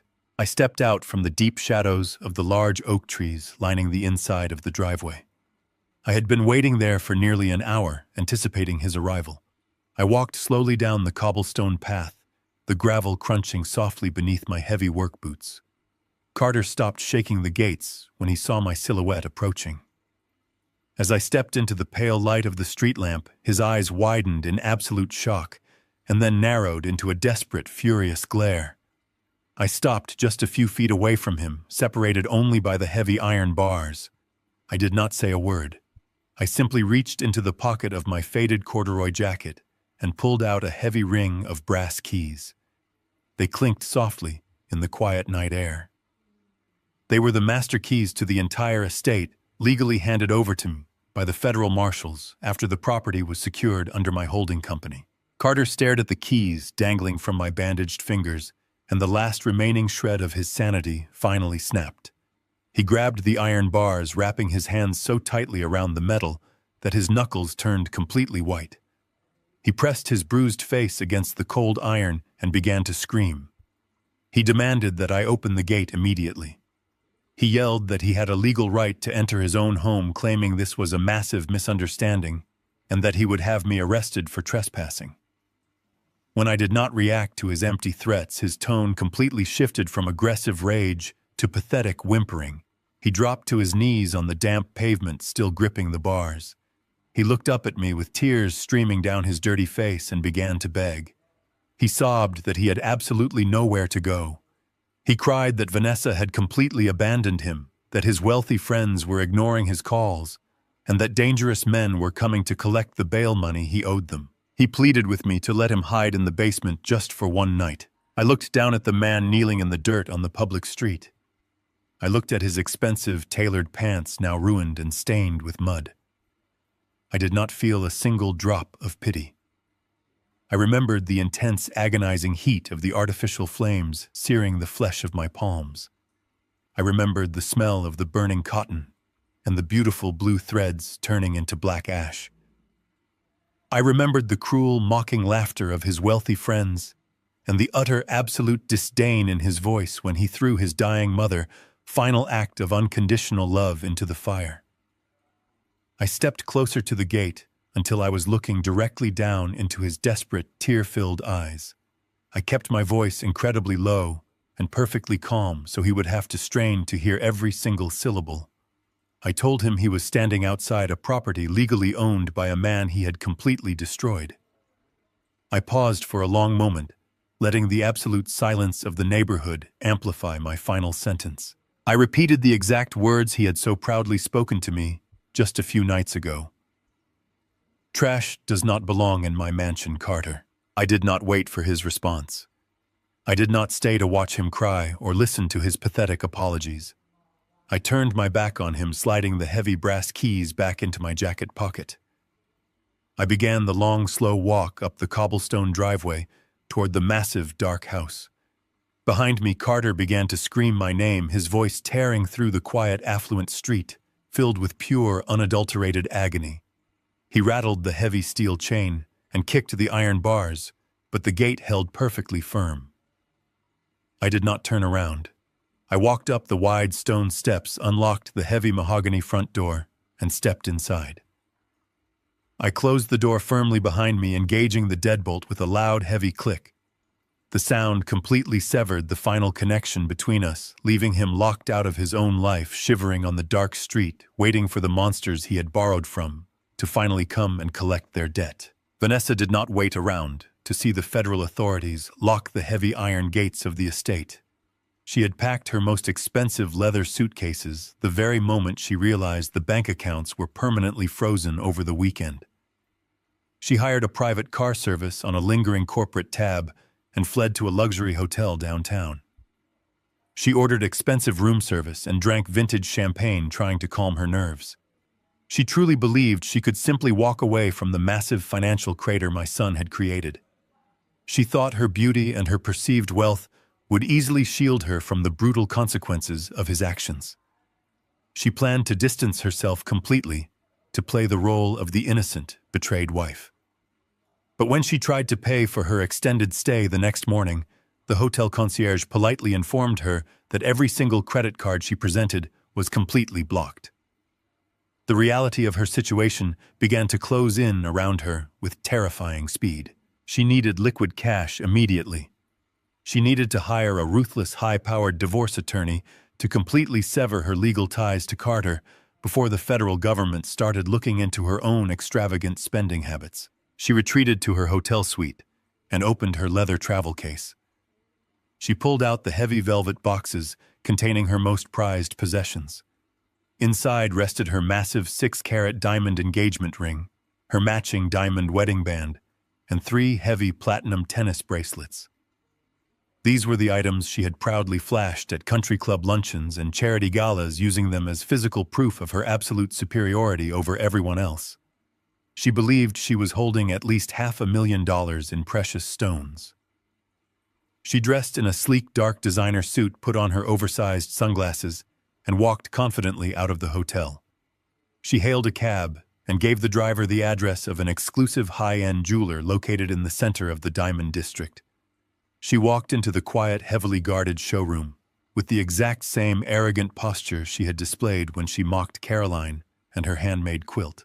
The showroom was pristine with bright halogen lights reflecting off the spotless glass display cases. She approached the senior appraiser, an older man wearing a dark tailored suit and a jeweler loop around his neck. She placed the velvet boxes on the velvet mat and pushed them aggressively across the glass counter. She demanded an immediate cash appraisal, claiming she was simply liquidating some old pieces she no longer wore because they bored her. The appraiser opened the boxes and carefully extracted the massive engagement ring. He did not look impressed by the sheer size of the stone. He placed his magnifying loupe over his right eye and held the ring up directly under the harsh white inspection light. He turned the metal, slowly examining the prongs, the facets, and the way the light refracted through the center stone. He then picked up a small electronic diamond tester pen and pressed the metal tip against the flat top of the main jewel.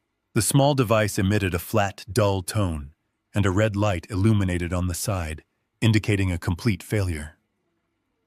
The appraiser lowered the ring and removed his loupe. He looked at Vanessa with a mixture of professional pity and mild annoyance. He placed the ring gently back onto the velvet mat and slid the boxes back toward her. He spoke in a quiet, measured tone, informing her that he could not offer her any money for the pieces. Vanessa immediately bristled, her face flushing with arrogant anger. She insulted his professional expertise, claiming the ring was purchased for $300,000 and demanding to speak to the owner of the establishment. The appraiser simply shook his head and explained the brutal, undeniable truth. He told her the stones were cubic zirconia. They were nothing more than high-quality cut glass set in cheap rhodium-plated silver. They were completely worthless. Vanessa stood frozen at the glass counter, her mouth open in absolute shock. Her mind raced back to a specific morning exactly 6 months ago. Carter had come into her massive dressing room, telling her he wanted to take all of her fine jewelry to a specialist for a professional ultrasonic cleaning and prong tightening. He had been incredibly insistent, packing the pieces himself and taking them away for 3 entire days. She had thought it was a sweet, romantic gesture from a wealthy husband. Now standing in the harsh, unforgiving light out of the Diamond District, the sickening reality washed over her. Carter had not taken her jewelry to be cleaned. He had taken it to a pawn shop. He had been drowning in the massive hidden debt of his offshore shell companies long before I ever brought the quilt to his housewarming party. He had been so desperate to make the crushing interest payments on his fraudulent loans that he had stolen his own wife and her diamonds, sold them for cash, and completely replaced them with cheap glass replicas. She had spent the last 6 months parading around the wealthiest circles in the city, completely unaware that she was wearing fake jewelry funded by my stolen retirement. The illusion of her grand, superior lifestyle was entirely shattered by the deceit of the man she had married solely for money. She grabbed the velvet boxes with trembling hands, shoved them into her designer purse, and stumbled out of the jewelry store. She was entirely broke. She had absolutely no cash to hire a lawyer, no money to pay for her luxury hotel suite, and nowhere left to hide. When she returned to the hotel, the security staff forced her to vacate her room, leaving her standing on the busy downtown sidewalk with her heavy leather suitcases. She was completely humiliated, stripped of the fake wealth that had defined her entire existence. With her final few dollars, she boarded a crowded public city bus.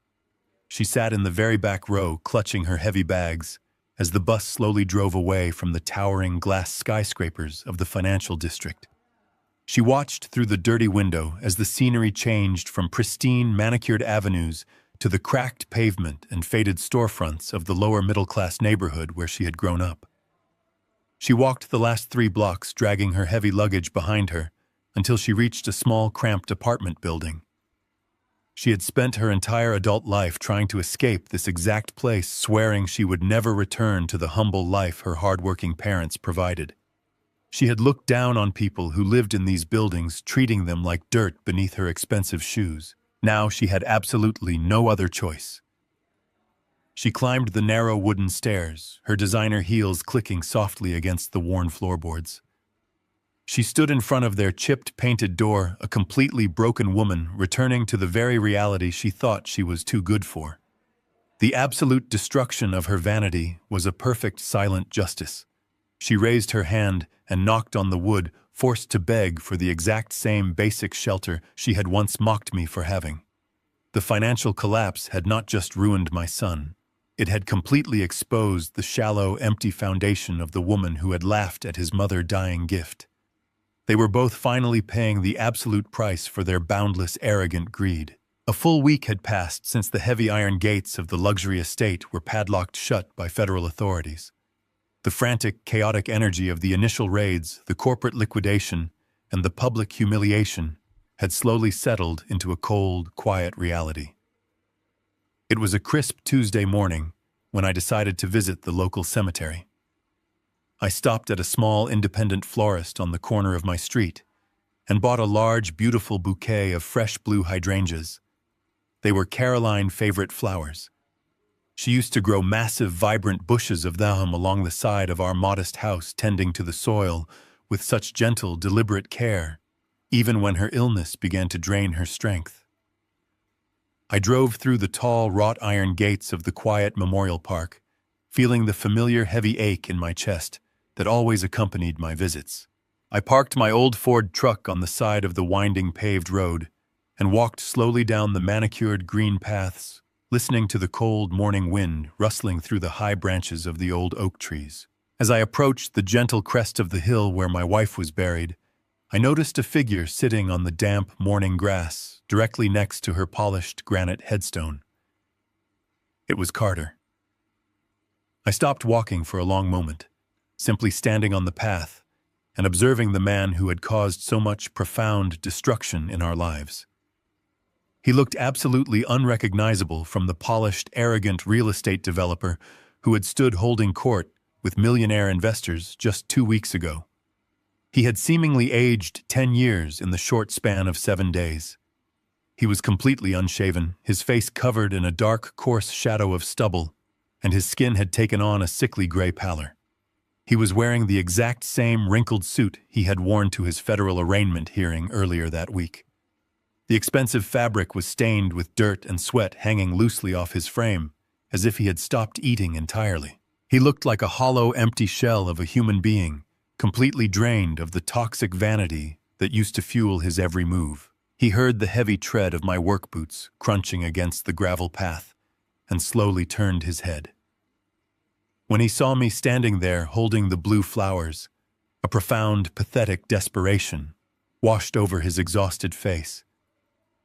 He did not stand up to greet me as a man. He scrambled awkwardly to his feet and then immediately dropped back down onto both of his knees right there in the damp cemetery dirt. He clasped his dirty hands together in front of his chest, looking up at me with red, swollen eyes. He began to speak, his voice trembling and cracking under the heavy, crushing weight of his absolute terror. He begged me to listen to him. He said the federal prosecutors were completely dismantling every single aspect of his life. They had presented his court-appointed lawyer with a massive, insurmountable stack of undeniable evidence proving his extensive wire fraud, his relentless embezzlement, and his forged signatures. He told me the government was offering him a strict plea deal of 10 consecutive years in a federal penitentiary. 10 entire years of his life locked inside a cold concrete cell, stripped of his freedom, his status, and his future. He was weeping openly, now heavy tears streaming down his dirty cheeks, dripping onto the collar of his ruined, expensive suit. He reached out with a shaking hand and grabbed the hem of my faded corduroy jacket, completely abandoning any remaining shred of his pride. He pleaded with me to drop the massive civil lawsuit I had filed against him on behalf of the holding company. He begged me to walk into the federal courthouse and tell the judge that the entire complex financial arrangement was just a massive family misunderstanding. He actually claimed that if I lied to the authorities and told them I had secretly authorized the offshore transfers, he could avoid federal prison entirely and just receive a sentence of probation. He looked up at me, his face contorted in selfish agony, and cried out that he was my son, That single desperate phrase echoed through the quiet cemetery, hanging heavily in the cold morning air. I am your son. It was the exact same phrase he had weaponized to manipulate me his entire life. As I stood there looking down at him, the entire dripping backstory of our relationship flashed through my mind with sickening, undeniable clarity. This pathetic moment was the exact culmination of a lifetime of actively avoiding consequences. When he was 7 years old, he threw his brand new bicycle down a rocky ravine simply because he was angry about losing a neighborhood race. He came to me crying, and I spent 3 days rebuilding the bent metal frame and replacing the broken chain instead of making him earn the money for a new one. When he was 20 years old, he maxed out 3 different high-interest credit cards, partying in college, completely ruining his credit score. He called me in a panic, and I drained my meager savings account to pay off his reckless debt so he would not get evicted from his apartment. And when he wanted to play real estate mogul, I had mortgaged the successful contracting business I built with my own blood and sweat to finance his arrogant dreams. I had spent my entire adult life acting as his permanent safety net. Every single time he made a destructive, selfish choice, I had rushed in to soften the blow, shielding him from the harsh, unforgiving reality of the real world. My blind, unconditional love had completely crippled his moral compass. I had accidentally taught him that he could inflict massive damage on the people around him and absolutely never have to pay the ultimate price. He was kneeling in the dirt right now, not because he was genuinely sorry for destroying my retirement or for treating his dying mother final gift like common garbage. He was crying because he genuinely believed I would reach down, pick him up, and fix this massive disaster, just like I had fixed his broken bicycle. He fully expected me to commit federal perjury and risk my own freedom just to save him one final time. I slowly pulled the hem of my jacket out of his trembling grip. I stepped right past him, completely ignoring his frantic, desperate sobbing. I knelt down gracefully and placed the fresh blue hydrangeas gently against the base of Carolyn headstone. I took a deep breath, inhaling the sweet floral scent mixed with the damp earth. I reached out and rested my bandaged hands flat against the cold, polished granite, drawing immense strength from the memory of the brilliant, strong woman resting beneath it. I stood back up and looked down at the pathetic, broken man still kneeling in the dirt. I kept my voice incredibly soft, but the words were forged from solid, unbending steel. I told him that I had spent 40 years building bridges for him to walk across, and he had deliberately chosen to burn every single one of them to the ground. I told him the fire he started in his grand living room was the very last fire I would ever pull him out of. I looked deeply into his terrified, bloodshot eyes and told him it was finally time to face the absolute consequences of his own actions. Carter let out a loud, agonizing wail, covering his face with his dirty hands, collapsing completely forward until his forehead rested heavily against the damp cemetery grass. He sobbed uncontrollably, begging me not to leave him, begging for a second chance that he absolutely did not deserve. I did not offer him a hand to help him up. I did not offer him a single word of false comfort or empty hope. I turned my back on him and began walking slowly back down the long green path toward my old truck. The sound of his bitter weeping echoed behind me, bouncing off the stone monuments, completely ignored by the peaceful world around us. I walked away, leaving him exactly where he belonged, buried under the massive, crushing weight of his own unforgivable sins. The federal courthouse was a massive structure of cold gray stone and thick bulletproof glass. It was a place designed to make every single person walking through its doors feel incredibly small and entirely subject to the absolute unyielding power of the law. I sat in the very back row of the public gallery, wearing my usual clean flannel shirt and dark denim jeans. I did not sit behind the defense table to show parental support or offer any silent encouragement. I sat near the heavy wooden doors, acting as an impartial observer to the final chapter of my son and his complete destruction. Carter sat at the large, polished oak table at the front of the room, wearing a cheap, oversized suit provided by his overworked public defender. He kept looking back over his shoulder, scanning the crowded room with desperate, bloodshot eyes. He was looking for his wealthy investor friends, or perhaps hoping that Vanessa had suddenly grown a conscience and come to support him in his darkest hour. But the gallery was completely empty of anyone from his previous luxurious life. His high society friends had scattered the moment the federal indictments were unsealed, terrified of being implicated in his massive web of financial fraud. He was completely and utterly alone, facing the crushing weight of the federal government. The heavy wooden door next to the bench swung open, and the federal judge took his seat. The entire courtroom stood in absolute silence. The judge was an older man with a stern, deeply lined face who had built his long-respected career on showing absolutely zero tolerance for white-collar criminals who preyed on the vulnerable. He looked down at the thick stack of papers resting on his desk, and then looked directly at Carter. The foreman of the jury stood up to read the final verdict. The words echoed off the high ceiling, hitting the quiet room with the heavy, devastating force of a sledgehammer. Guilty on count 1 of wire fraud. Guilty on count 2 of corporate embezzlement. Guilty on count 3 of aggravated identity theft and forgery.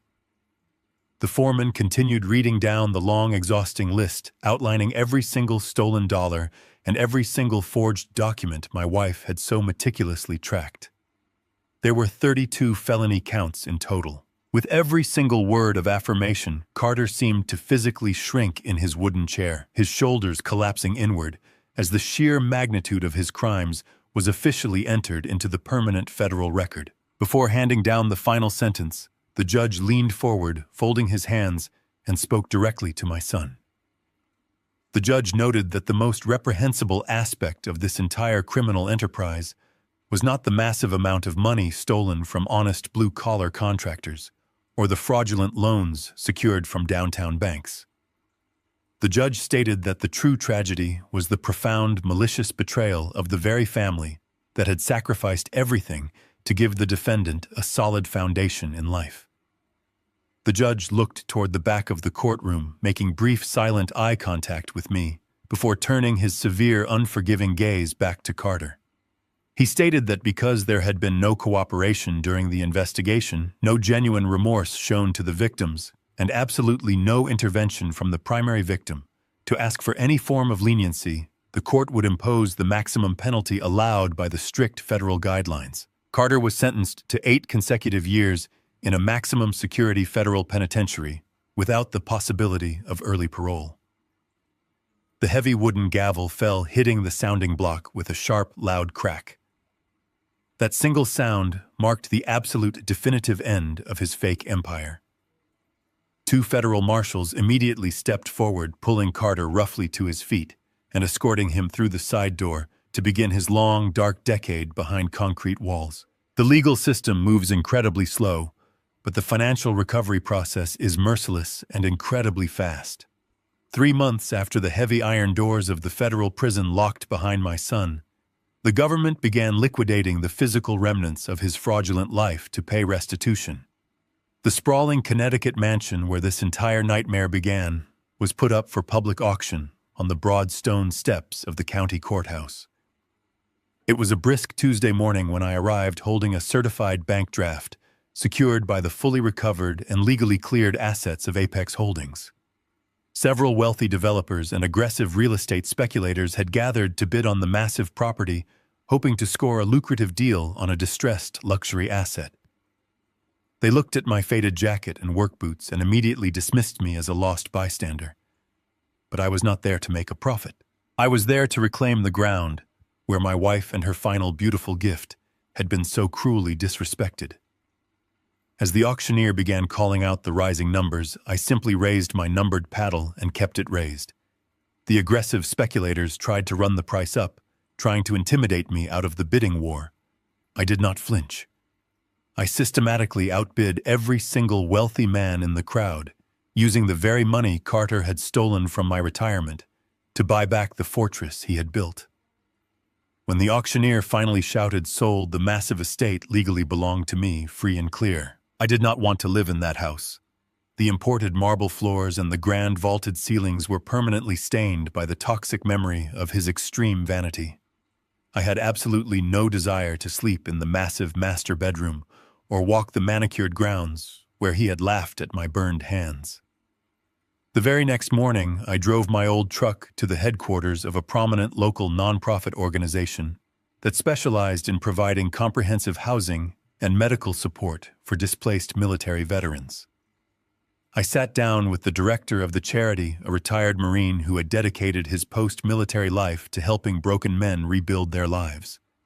I handed him the thick folder containing the original clean deed to the Connecticut estate, transferring 100% of the property ownership directly into their charitable trust. I told him they could retrofit the massive mansion into a state-of-the-art recovery facility, or sell the vast surrounding acreage to fully fund their medical operations for the next 20 years. The director was completely speechless, staring at the legal documents, with tears welling up in his tough, weathered eyes. He asked me why a man would give away such an incredibly valuable piece of real estate without asking for a single thing in return. I simply told him that the property had been built on a rotten foundation of lies and theft, and it was finally time for the ground to serve a truly honorable purpose. A few weeks later, I drove my truck back to the affluent neighborhood for one final visit.